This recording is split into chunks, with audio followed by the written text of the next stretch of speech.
Review. Remember, this is not required for you to do unless you are that kid who has the 89.2, 79.2, 69.2, or 59.2. This will be your ticket to make sure. 0.2, 0.3, 0.4, 0.5. 2%. I'm a gracious person, but not that gracious. I love you to death, but I'm not. No, so what you're gonna do with that 2% is you're gonna make sure that this quiz coming up on Tuesday is like top notch. You're gonna make sure you get all the extra credit on the on that capstone that we'll take a week from Friday. No, everyone takes it, even though you don't need it. You said we could go and get you burritos instead. You want the extra credit. I've seen your grade, buddy. I mean, you're sitting at like a 97.9%. No, I just need to get it right on the 100% mark. All right. So just taking a little bit of time, and I know many of you might not have even, this became like, oh yeah, he killed the Smurf forest. I told I killed the Smurf forest in 8th period, and they're like, what does that mean? Smurfs are these little blue things. It was a cartoon. I've seen it. What's the deal with the weird creepy dude? He wants to eat them. Oh my god, okay. I don't know. He's trying to Oh my god, you look like he wants to. Oh man! Such a kind dude. All right, so let's just for all intents and purposes take an initial look at just the very, very first page. And we'll go page by page through this. But what about on that first page looks like something that you might want some extra guidance on? 1 through 10. 10? 8 and 10. All right, we'll go 8 first. All right, number 8. Was that funny, Olivia?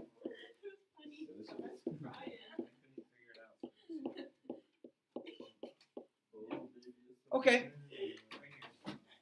A couple ways we could approach this problem. Right now we have 3 terms. One of the terms is 3 over 4x. One of the terms is negative 5. And the last term is everything on the right side. Does that make sense? If I distribute that 1/3 over the parentheses, then I'll have 4 terms. But being I have something grouped, that means it's 1 term. So I might want to look at this and say, let's get rid of my fractions because we don't like it. So we'll clear the denominator as a first move. So I'm going to multiply this by 12, this by 12, and this by 12. Now you might be sitting there going, why 12? Well, my 2 denominators are 4 and 3, and that's the least common denominator. Okay? So if I multiply everything by 12, this goes in there 3 times, so this becomes 9x.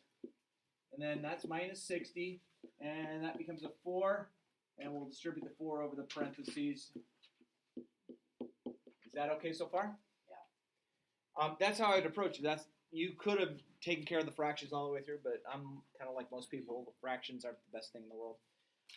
Subtract 8x, add 60, done. Yeah. And so that was 8, and then 10 was the other one? Can I move on? Yep.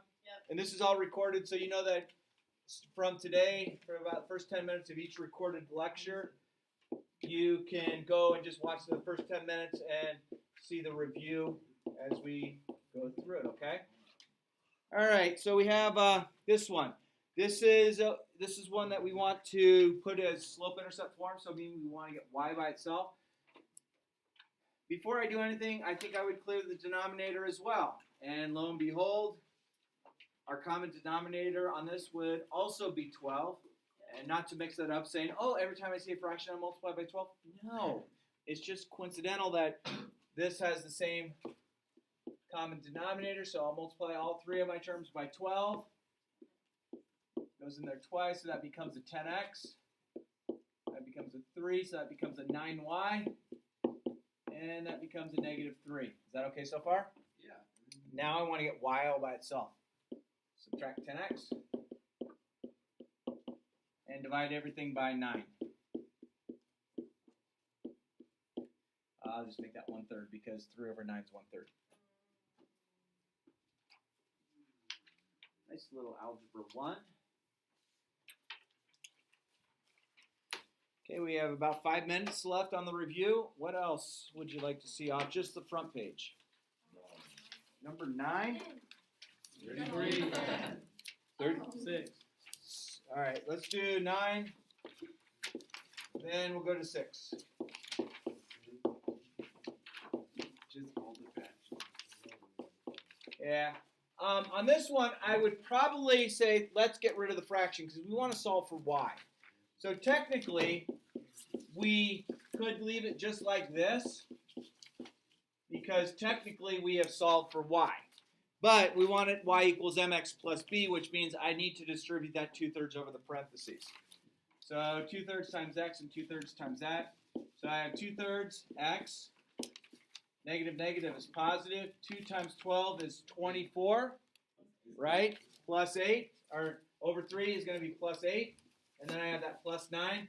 I have those two like terms. So there is my answer. 6. And we got to create a class called Fractions R Us. Get you unafraid of these bad boys. Genetics. You're so fast.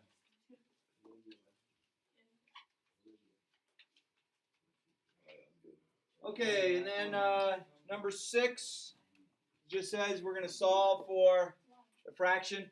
Right now, I could do one of two things. I could distribute, or I have. Thanks. Yeah. Good. I just needed the plus 7. You got it. All right. On this one, I have 4 terms. So this is one term, this is a term, this is a term, and that's a term. I think I would get rid of the fraction, so I'm going to multiply this by 6, this by 6, this by 6, and this by 6. So that cancels. That gives me this. That gives me 12. That gives me 2x.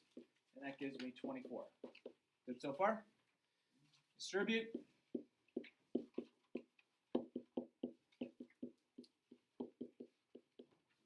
Let's subtract the 2x. I get an 8x over here. If I combine those together, I get a minus 13. So let's add that over there. I have a hiccup that wants to come out, and it didn't come out yet. Let's see. Is my math right so far? I add 13 to 24, and I get to 37. Thank you. So my answer is 37 over 8. Now it says make sure it works. Anytime you have something that x is just alone, you don't really have to worry about it. If you have x under a square root sign, or if you have x in the denominator, you should check. Okay? And time for one last one. 3. And don't worry, we can come back to this page if you would like.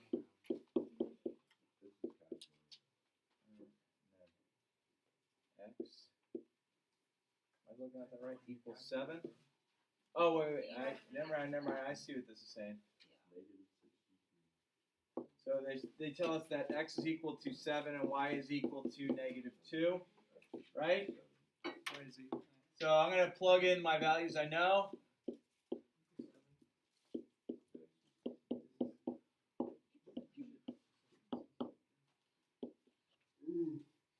Cool?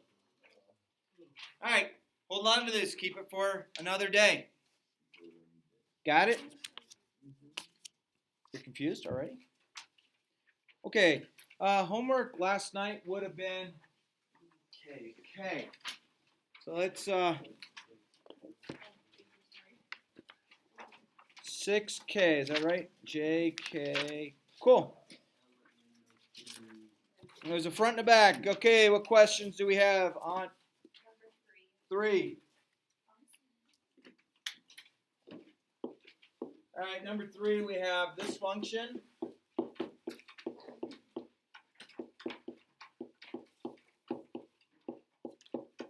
And then they tell us that k is equal to -2. And they said completely factor the polynomial. Okay, so this here tells me that I'm going to have one of my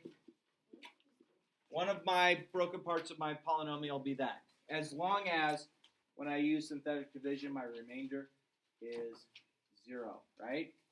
So let's double check that. So I'm going to take that negative 2 and use synthetic division on it.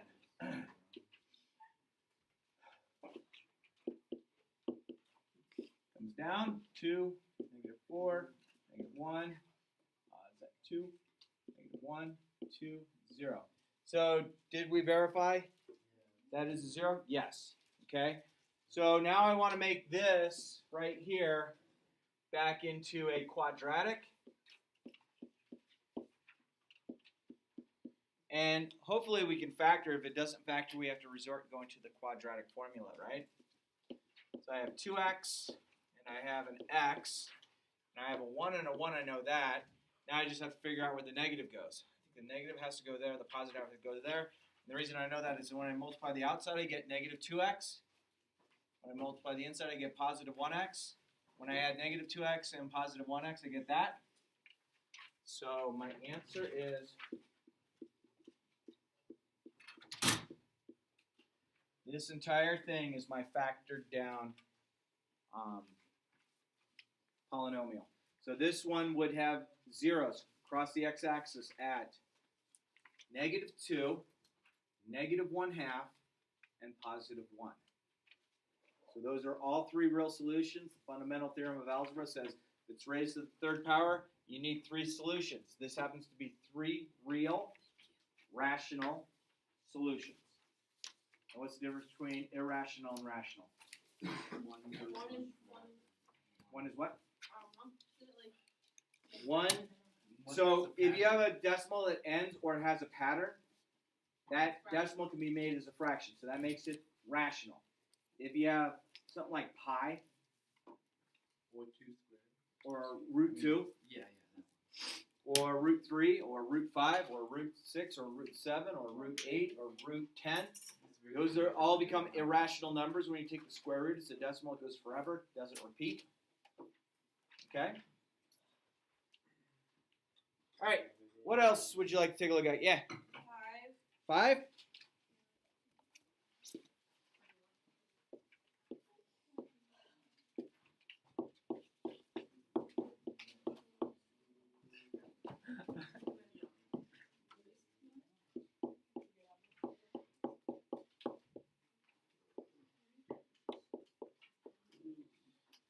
Okay, this one, the directions say given 1, 0, so they're telling you that x is equal to 2 of the polynomial function, find the other zeros. Note you need to use the quadratic formula for sum.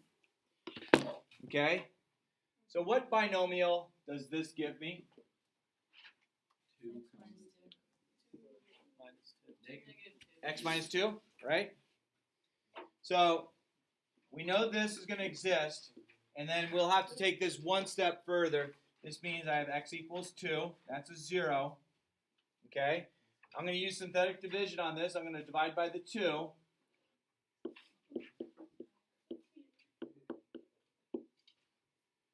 It's 1, 2, negative 6,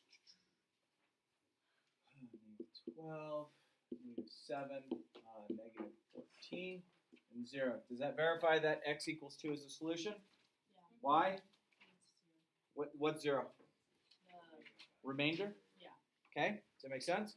So this right here, I need to make back into a quadratic. Okay, it's going to be x squared because it's 1 less than that.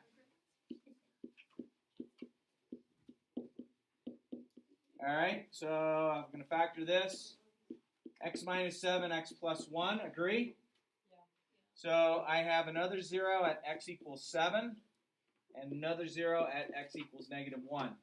So make sure if it says factor it all the way down, that means, just so this makes sense, this right here is the factored, and these down here are my zeros. So there's 2 different terms. Okay? So be cautious on that. Now, here's the deal on this. As long as it's not multiple choice, if I said, hey, factor the thing, and you go all the way down to the zeros, but I see the factors right above it, you nailed it. Okay? But if it says, find the zeros and I don't see your factors, then you're going to miss some setup points. Does that make sense? Does everyone understand the difference between the factored form versus the zeros? Factored forms, you leave it as the little binomials. Okay. All right. Yeah. What do you got? 7. Yeah, do number 7. What do you got? 8. 7. I heard 8, and I'll go with 8 first. 8. Oh, that's the only one I don't know how to do. And I'll tell you, I'm just joshing.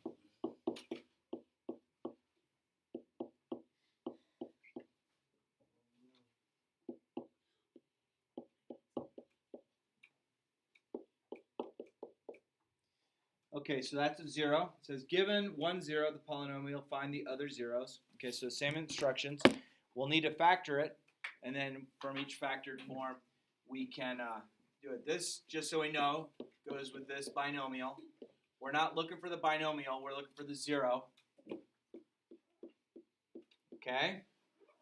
So I'm going to use that 4 and use synthetic division.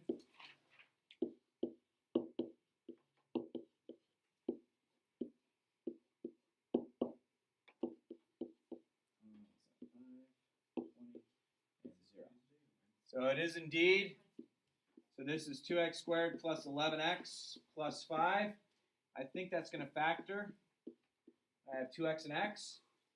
And I think I'm going to put a 5 there, and I'm going to put a 1 there, and I think everything's positive. Now let's just double check to make sure we get positive 11. 2x times 5 is 10x. Okay, good. 1x, or 1 times x is 1x. 1x and 10x is 11x. So we factored it right. So this one gives me a 0 of -half. Agree? You just set that binomial equal to 0. Use Algebra 1 skills. And what 0 does this give me? -5. So these have all factored down nicely. What was that other one that was over here? 7?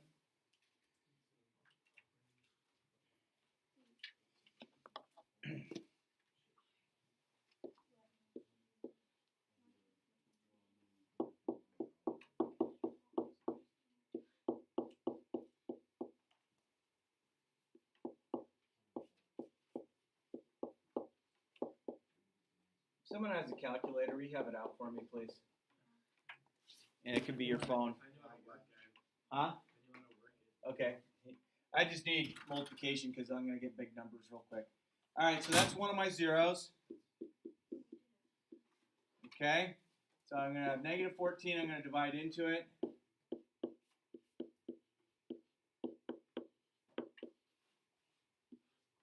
Comes down. I can do this math okay. That's positive, what is it, 42? What is that, -108? And I think -108 times -14 is indeed cool, and so that gives me the 0, so I just want to make sure. Okay? What's that? Then that would mean that's not a factor. Okay? So if you use synthetic division, and that remainder is a number, that means, so like, let's say that 0 over there was 10. Okay, I know it's not, but let's just pretend. That would mean that the point -14, 10 exists on our graph, and that's not a 0. Right now, we know that -14, 0 is a point. That's what gives us the 0. Does that make sense? Saying that way? Cool. Let's see if we can factor this. X squared minus 3x minus 108. Please tell me you factor. I have x and x. One's positive, one's negative. Factors of 108. 12 and 9. Okay, I'll go with that. And I'd say this one has to be a 12 and this one has to be a 9. Because when I do the inside-outside math, I get -12x, positive 9x. That gives me -3. So what 0 does this give me? X equals -9. And then x equals 12. Yeah, baby. So those are my 3 zeros. We good? Yeah. Yeah. So can you I use the quadratic formula on this last one. Does that get the same answer? Yeah. Is that better? 12 goes to quadratic? No, like, well, I feel like you can still factor it because. Oh, okay. Because you came out with two numbers. You got like 7 and 18. No, it was just a big number. So it was like 15. Okay. To the second And then when you use the time. quadratic, and that can get square root of 121 is 11. So 1 plus 11 is 12. So I get 12 over 13. And 10 over 30 is a negative 1/3. So that would have factored totally. Okay, yeah. And so that's the beauty with the quadratic. What will dictate if you have rational versus irrational? If your square root has a perfect square in it, they are always rational. If your square root is not a perfect square, even though like let's say you have 7,500 there, even though that can break down to 5 root 3, because you have the root 3, that means irrational right off the bat. All right, names on those. Pass them up, please.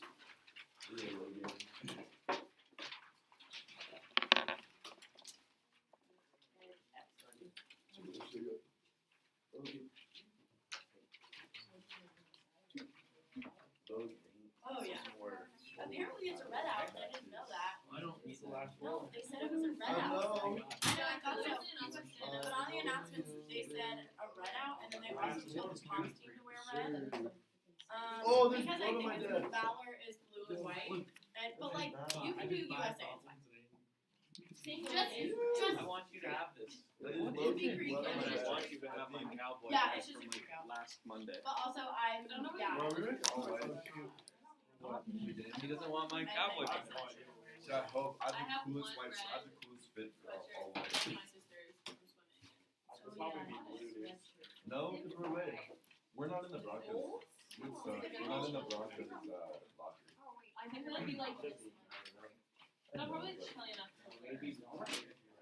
That was so sick, bro. Probably not. It's alright. I'm looking for a juju shot. So. That's what we're doing. You're gonna be boo. 95? 97. Dude, this just shows there's really blood on my desk. No, that's Like, Do me a favor. Go get me some toilet tissue, and I'll take care of it. don't worry, I got it. All right. Yeah. Just lick it off. I get it. I wouldn't have blood. I don't know. I think so. That's what they do in Soviet Russia. Watch this wet. Yeah.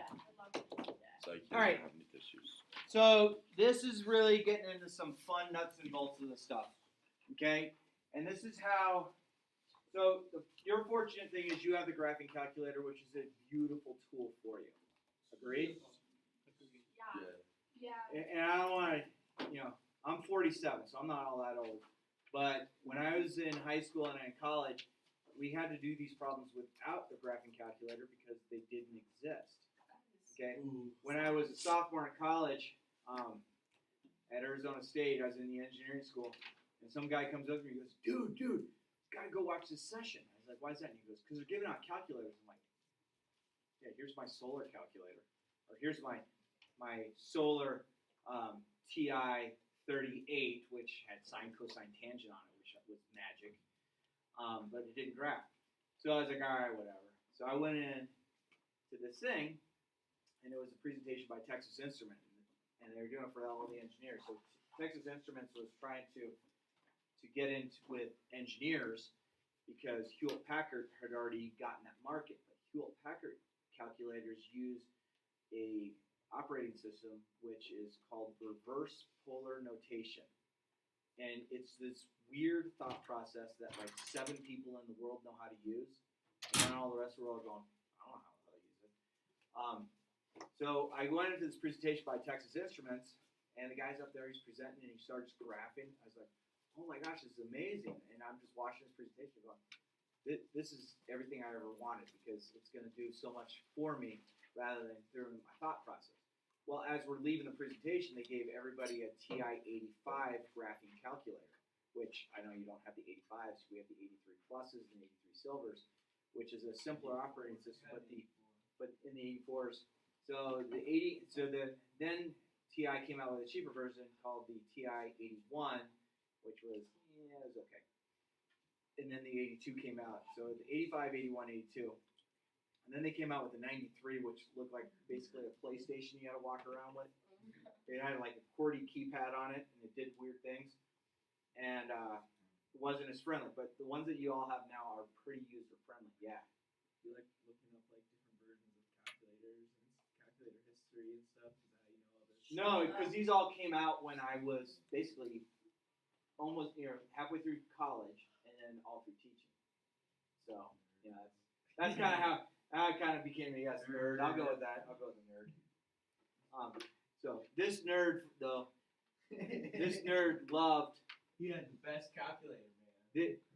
This nerd got to a street fight. I busted out the calculator and threw it at him. And he said, "What's up, man?" And he's like, "Man, he's throwing a brick." No, it's calculator. Same thing. It'd be heavy. Yeah. So, but this stuff really goes back to when we had to do it by hand. We're not going to make you do it by hand, but so think about this. This first one, we want to factor that, and we can factor this, and this factors to x minus 9 and x minus 4 pretty easily. That would mean that would cross the x-axis at 9 and at 4. And this is a parabola, right? It has one direction change. That's called the vertex. Okay? So the connections of 36 on this problem allow us to break it down to the factors or where it crosses the x-axis. Does that make sense to me saying that? Yeah. Okay? The other factors of 36 don't cross the x-axis. Like 2 and 18 are a factor of 36. They don't cross the x-axis on this. Oh, happy to give this to him. Rube. Here you go. Good catch. All right. So when we look at this, we're like, okay, what might the solutions be on this one? So we have to think about the factors of 60. Wait, what?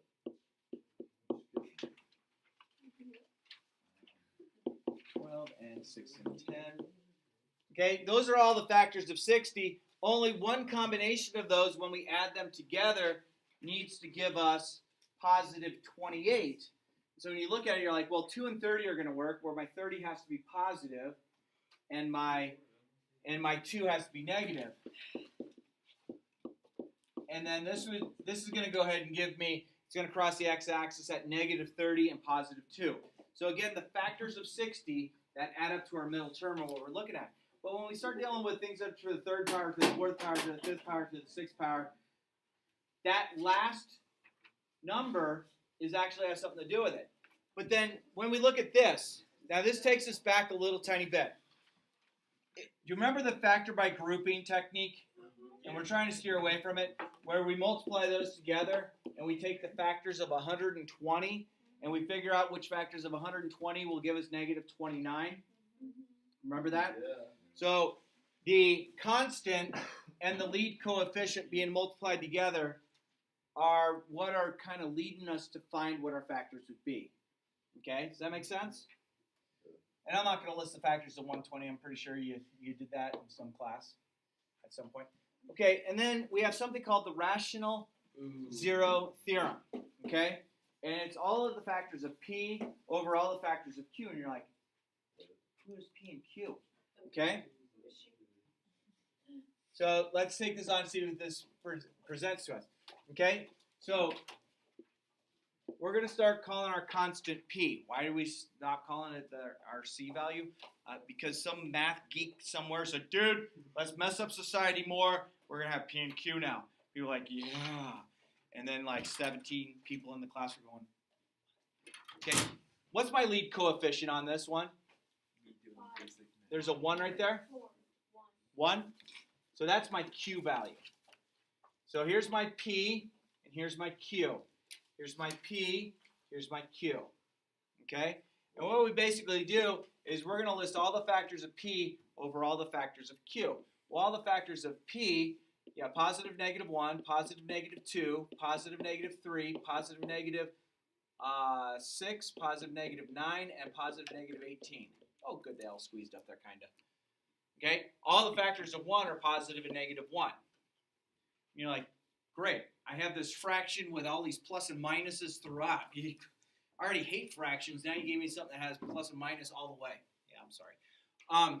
What it basically means is this. 1 over 1 is 1. 2 over 1 is 2. 3 over 1 is 6 over 1, etc. right?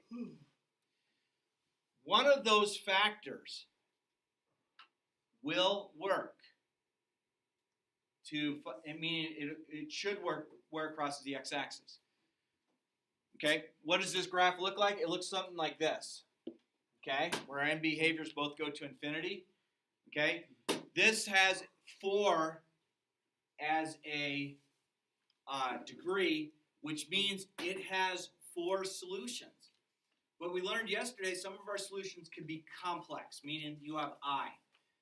What's really sick and demented is we can actually have all 4 of our solutions up here be all complex, which means that graph that looks like a W all happens above the x-axis. It doesn't cross the x-axis, which means you don't have any real solutions. The beauty of, so that's what happens when you have even. If you have something that's raised to an odd number, the greatest thing about an odd number, and when I was in school doing this stuff, you always wanted it to be raised to an odd number. Because if it's raised to an odd number, you're guaranteed to cross the x-axis at least once. Okay? If it's raised to the 5th power, it can cross the x-axis 5 times, or it can cross it less. Okay? So it will cross at least one time when it's odd. What did I do? Oh. It'll cross at least one time because it's raised to the 5th. If it was raised to the 7th, it could cross at least one time, so on and so forth. Which means you're taking all of the factors of your constant over all of your factors of your lead coefficient. The factors on this one are 36 are plus or minus 1, plus or minus 2, plus or minus 3, plus or minus 4, plus or minus 6, plus or minus 9, plus or minus 12, plus or minus 18, and plus or minus 36. All over the factors of 2. The factors of 2 are plus or minus 1 and plus or minus 2. So this means I can have 1, 2, 3, 4, 6, 9, 12, 18, or 36 as my factors, or I could have the negatives of that. I could also have half. 2 over 2 is 1. Well, I already took care of that. 3 over 2. 4 over 2 is 2. We've already had that. 6 over 2 is 3. 9 over 2 is 4.5. 12 over 2 is 6, we already have that. 18 over 2 is 9, and 36 over 2 is 18. So you take all of the factors of the constant over all the factors of the lead coefficient, and those are the possible roots. Okay? Some combination of it can be the possible roots. Okay? Wave your camera. Why did you flip it off? I don't know. I'll give you. All right, so they're giving us this one, which is not all the factors of 10 over all the factors of 1. Okay, we only have some of them. So what we want to do is we want to verify what's a root. So I'm going to take 1 and do synthetic division on it.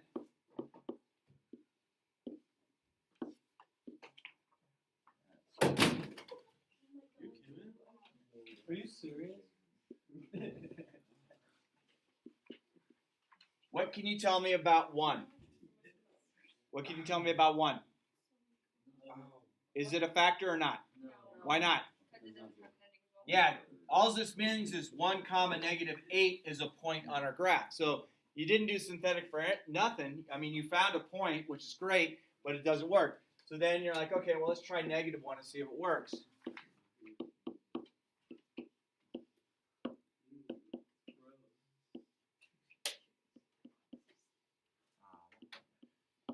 Is negative 1 a factor?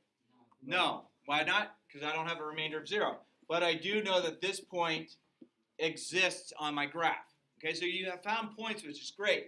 Try 2, see if 2 works.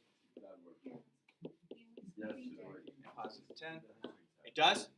Cool. 3, that's 6, that's negative 5, that's negative 10, and that's 0. Okay, so now I know that 2 comma 0 works. So this is a root. Okay? Being it's to the 3rd power, then you can say, hey, let me break that down and factor it to find my other 2 roots. Okay? If it doesn't factor, it's not going to work. But just to appease the whole thing, let's see if negative 2 does work on this as well.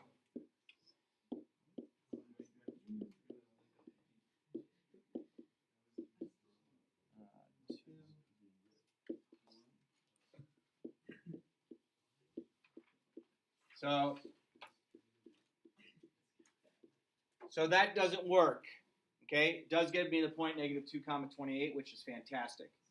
Okay, so does that mean because that worked that there aren't two other roots that work? There needs to be three. Well, the nice thing is if this comes down to a quadratic, then you can say, okay, I have this as my quadratic. This will not factor.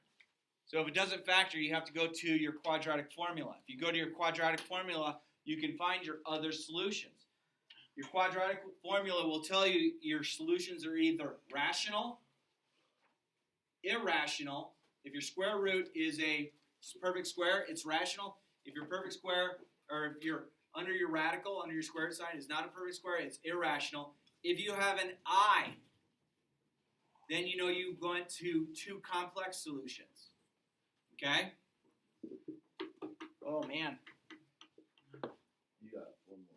Let's see, four more. Let's see. Oh, 5, my bad. All right, let's try G. Okay? Are you all okay that the factors of 25 are this? 1, 5, 25. And then the plus and minuses over all the factors of 2? Sir, Is that good? sir. So if we use synthetic division, we can see if this works. So plus or minus 1 as well. Got that one. All right, so let's try 1.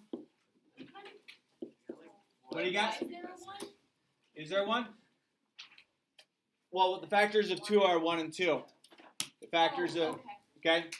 So let's see, 2, 3, nope. Let's try 5. It'll work. 5 does? I don't know.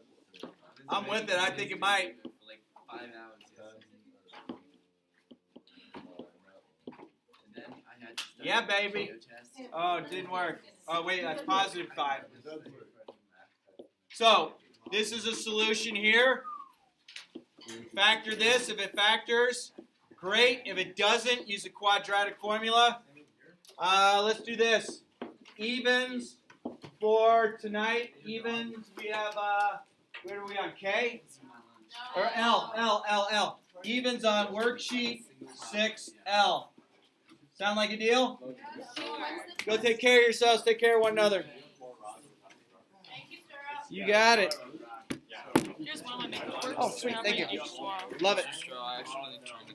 Oh, cool. All right, you're good. Can I make up my test during 6? Yeah, I'm in here sixth period, okay? So if I have like an 81 right now, and I Hello? Oh, hey. You guys are